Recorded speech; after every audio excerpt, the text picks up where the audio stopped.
Welcome to Madurai spice box. பாவக்காய் பொரியல் பண்ண போகிறோம். 1/4 கிலோ பாவக்காய் வாங்கி கழுவிட்டு இந்த மாதிரி பொடியை எடுத்து நறுக்கி வச்சுருக்கேன். தாளிப்புக்கு கடுகு, உளுந்து, சீரகம், ஒரு 10 சின்ன வெங்காயம் எடுத்து நறுக்கி வச்சுருக்கேன். 2 கருவேப்பிலை, 1 டீஸ்பூன் மிளகாத்தூள், 1/2 டீஸ்பூன் மஞ்சள்தூள், தேவையான அளவு உப்பு,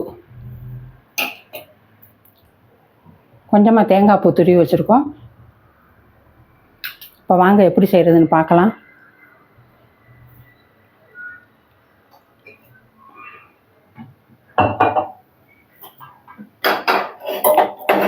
அடுப்பில் கடாயை வச்சுக்கலாம்.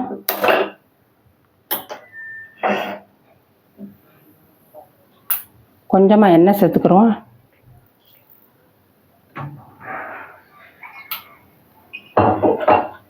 தாளிப்புக்கு கடுகு, உளுந்தை சேர்த்துக்கலாம்.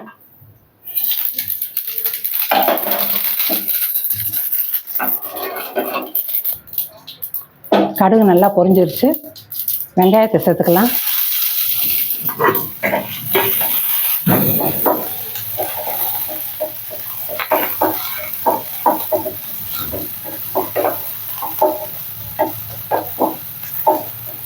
ஒரு 2 நிமிஷம் நல்லா வெங்காயம் வதங்கட்டும்.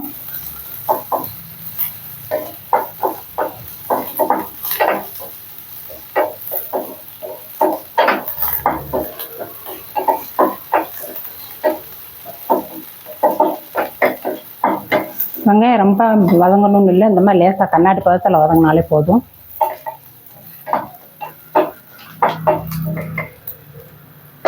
இப்போ நறுக்கி வச்சிருந்த பாவக்காயை சேர்த்துக்கிடுவோம்.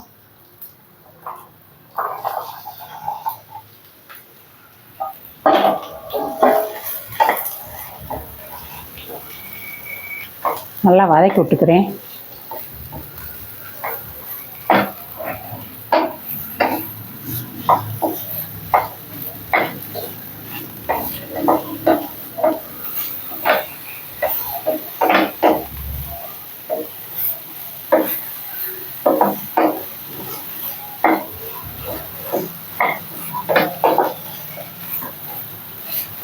ஒரு 2 நிமிஷம் இந்த எண்ணெயிலேயே நல்லா வதங்கட்டும்.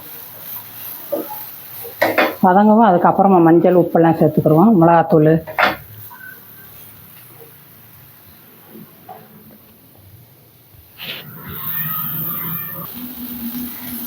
இப்போ நல்லா வதங்கிருச்சு. நம்ம தாளித்த எண்ணெயிலேயே தான் வதக்கியிருக்கோம். இப்போ மிளகாப்பொடி, உப்பு, மஞ்சள்தூள்லாம் சேர்த்துக்கலாம்.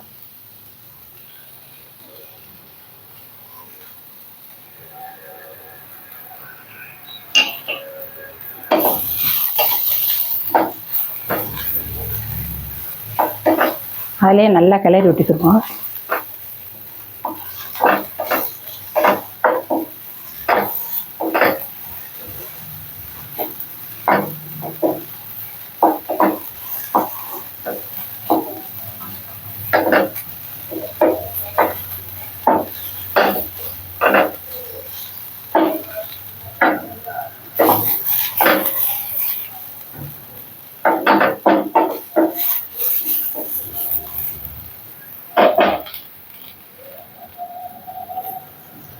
நல்லா கிளறி விட்டுட்டு கொஞ்சமாக தண்ணி சேர்த்து ஒரு மூடி போட்டு மூடி வச்சுக்கலாம்.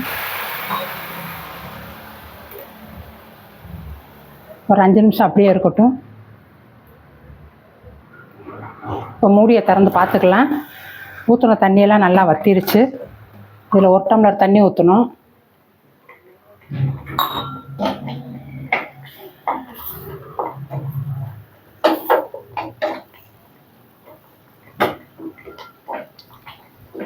காய் நல்லா வெந்துருச்சு.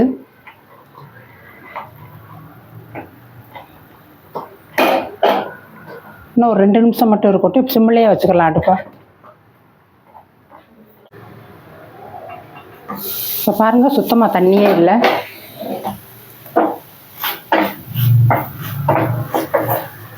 நல்லா ஒன்று போல் வெந்து வந்துருச்சு. இந்த டயத்தில் தேங்காய் சேர்த்துக்கலாம். தேங்காய் பூ துருவி வச்சதை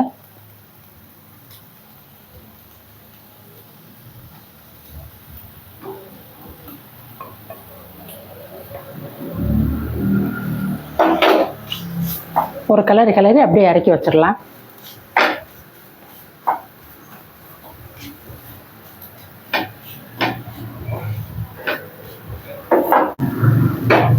அவ்வளோதான், பாவக்காய் பொரியல் ரெடி ஆயிடுச்சு. ஸ்டவ் ஆஃப் பண்ணிக்கலாம். இதே மாதிரி நீங்களும் வீட்டில் செஞ்சு சாப்பிட்டு பார்த்துட்டு எப்படி இருந்துச்சுன்னு கமெண்டில் சொல்லுங்கள்.